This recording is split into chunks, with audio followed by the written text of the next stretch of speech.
Senator Rand Paul, candidate for the presidency. Oh, How are thank you. I feel like I've been through an intervention, and now I'm going to be good friends with Donald from here on out.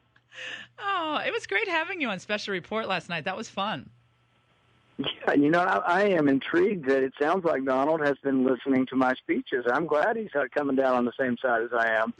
So, we're all thinking about where we are right now this fall, and Jeb Bush was speaking yesterday about the polls, and he said they don't really matter to him because he has a plan, and his plan is being executed. They have an operation in all 50 states, and they have a great, I guess, get out the vote effort, and despite the fact that he's down in the polls, and it doesn't matter to him. He said they're moving forward as the tortoise, and if he's the tortoise, what are you, Senator Paul? I would say I'm for the polls when I'm ahead, and I'm against the polls when I'm not. So I'm pretty fickle on what I think. I think they don't tell the whole story. I mean, for example, we're not doing as well in the polls. You can't deny that now. However, we've raised $16 million. We are very well organized. We have a huge organization both in Iowa and in New Hampshire. We're on the ground. We've got 1,000 kids that have agreed to caucus for us. So I don't think we're completely being represented. And I think one thing you'll find is no kid in the country has a landline, and I defy you to find a college student who's actually done a presidential survey. And that's where we think our real strength is, because I've stood up for their right to be left alone, and the idea that the federal government, President Obama, shouldn't be able to collect their phone records. And I think they appreciate that, and we think we're going to do very well with college kids. We talked a little bit last night about the Trans-Pacific Partnership. And when I think of you, I think of someone who's very skeptical, as of course I am, about these large, unaccountable governmental bodies, especially those that are located overseas, international bodies, that usually have an ability to, roll over Congress and erode our sovereignty, our checks and balances, our system of government, if we allow them to. And with the Trans-Pacific Partnership, of course, that concerns many of us because U.S. law and congressional oversight clearly eroded by this long-term agreement that, as far as I can tell, nobody has read in its entirety, Senator. Yeah, I think the biggest problem we face in our country is a collapse of the separation of powers. Too much power is gravitated to the executive branch. So when they ask me about trade and they say, would you give the president special power to send over a trade agreement that is classified, that can't be seen by the public, and would you give him special power so it doesn't get amended and can't be filibustered? I'm like, my goodness, we've been giving away the House to the president. Why in the world would I vote for that? So I was steadfastly opposed to that. I don't know what's in the treaty yet. I went over and read the initial version that I was provided with, and it was classified. I couldn't take it to my office. We couldn't spend any time with it. Journalists aren't allowed to see it. Academicians aren't allowed to see it. And but I think it's a new version, and I wonder whether I was fed a version that really doesn't have some of the important details the final version's going to have. But I've been opposed all along giving the president more power. I still haven't decided on the treaty, but I'm going to try to read it sometime before I make a decision. Well, apparently it's 30 chapters long, well over 1,000 pages, maybe in the thousands of pages. And again, it looks like the vote will be pushed off until sometime after the early primary states. Hillary Clinton came out yesterday against it. Of course, she was for it before she was against it. But I think she sees what's happening in the country with the public's views on these types of things, as they see what's happened to their jobs, they see what's happened to their opportunities. And so she switches on this, and Sanders is where he is, very popular position for him to take. And I guess Trump's against it. But as far as I can tell, I guess Rick Santorum's against it. Christie was very skeptical about it. Huckabee's against it for purely American jobs. In our discussion yesterday, I think you made a good point that bilateral agreements may be better than these big things where we give away a lot of sovereignty to international organizations. Because in a bilateral agreement, if someone cheats or we want to make a decision, we're not beholden to a bunch of third world people in this treaty organization. We would just simply tell the other country that if you don't behave, this will happen. And so I do like the idea of more of a bilateral agreement than these multilateral agreements where we give up the decision-making to people who are not in our country. So, for example, I think we could use our strength in a lot of ways. People talk about China, but I'd like to use our strength and exert it over Saudi Arabia to say, look, we're not going to give you arms if you keep funneling arms to radical jihadists in Syria. And so I think we have not used or exerted our power. Think of the trillions of dollars we spent in Iraq, and yet now their greatest ally is Iran, and they thumb their nose at us and say they're allied with Russia now, even though we liberated them and gave them $1 trillion. So obviously we're not exerting the leverage and influence that we should. There are many on the right who are having a lot of sleepless nights about what's happening in Syria, and specifically Putin's commitment of resources and manpower and obviously weaponry. We saw those missiles fired from 900 miles away landing in Syrian targets overnight. Should the American people take this seriously as a real challenge to America's supremacy in the world? To listen, again, to mostly neoconservative voices, Weekly Standard, National Review, they want us far more involved in the Middle East than we are now for a variety of reasons, strategic, security, I'm sure energy, Israel. One of the things we ought to do is absolutely think about what got us into the situation and be very, very careful that we don't get dragged into World War III. People like Rubio and Fiorina want to have a no-fly zone over. They want a red line in the sky.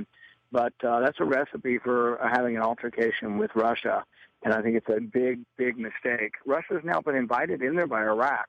How are we going to possibly say we're going to push Russia out when they've been invited by the very country that has us in there? They also have Iran. Iran is in Iraq, and now Russia is going to be flying over Iraq. We have people like Fiorina saying we shouldn't talk to Putin. Boy, is that a recipe for war and a recipe for an accident to happen. So we need to keep open lines of communication. We need to be diplomatically engaged. We need to be strong, as Reagan was, peace through strength, strong enough to deter attacks, to repel attacks, but also strong enough to know when an intervention may well backfire. And this is still all repercussions of the Iraq War. Toppling Hussein has allowed Iraq to become allied with Iran and has allowed them and Syria now to be allied with Russia. But it's a consequence of an intervention gone awry. It looks like Jeb Bush is going to bring his brother to campaign for him in certain states, among them South Carolina, I guess a few others. Well, how do you think that might play, given where we were in 2008, approval numbers for Bush? I mean, it sounds like a leading question, but it is quite something that after saying he's his own man, he's bringing in his brother and referencing how his father his health is improved by all the attacks on him because he's excited about the race. I mean, any thoughts on that? You know, there's a possibility that could help. Jeb's fortunes are very much flagging at this point, and could it help him to bring his brother in, perhaps in the primary? The problem is that I don't think he or his brother could win a general election. In fact, I think it would be very difficult for a Bush or a Clinton to win, and it would be sort of a toss-up if you have a Bush and a Clinton running against each other. But I don't think either one of them are very popular in a general election. So will it help in a primary? Maybe. But we also just need to have this debate in our country. Was the Iraq War a good idea? Is it a good idea to be involved in another war over there? And is it really a good idea to confront Russia over this? And as Carly Fiorina said, is it a good idea to be prepared to use force against Russia? And so I think that worries me. And I think this recklessness, this rashness, this, I think, inability to understand that there has to be some restraint as well. It worries me that any of these people would have been president. I mean, in fact, we're lucky that neither Rubio nor Fiorina were president during the Cold War, because we might have well had a nuclear outcome. You mean they're have itchy trigger finger there on the nukes? Well, they've been saying basically that we need to confront Russia in Syria, a country over which I don't think there's a clear and definable American interest. This isn't like we're trying to protect New York City or something. This is an area where there are bad people on both sides of the war, and where Iraq has now, even despite all we've done for them, chosen Iran and chosen Russia to be allied with. But for us to go in the middle of that really, really messy war with bad people on all sides, I think and it's say, a terrible idea. Russia, you can't be here. Yeah, I just think it's a terrible idea. I mean, and I get pilloried for saying this. I get pilloried by all my neoconservative friends. Oh, you're weak on foreign policy. No, I mean, I'm a pragmatist. I want America to be strong. I want us to have the strongest economy in the world. I want these countries to be so afraid of us that they wouldn't even think about doing anything that hurts our interests. That's what I want. Maybe that's. But I think it's also weakness to put $1 trillion into Iraq and got nothing for it. So when you put that much money into a country, wouldn't you at least tell them you can't kick the Sunnis out of your army, you can't kick the Sunnis out of your government, because you're going to have a sectarian war, and you're going to have someone like ISIS come in and exploit the animosity between the two groups, and that no government that doesn't really fully include Sunnis in it will be successful in Iraq. Mm-hmm. What did our $1 trillion buy? Bought nothing. We have Iraq now more aligned with Iran and Russia. We're weaker. We are weaker than we were before the Iraq War. There's no doubt about that. I mean, we're more in debt. We have a more antipathy, I think, toward government interventions. People don't want to be intervening, and we have, I think, reduced respect around the world. There's no doubt about any of that.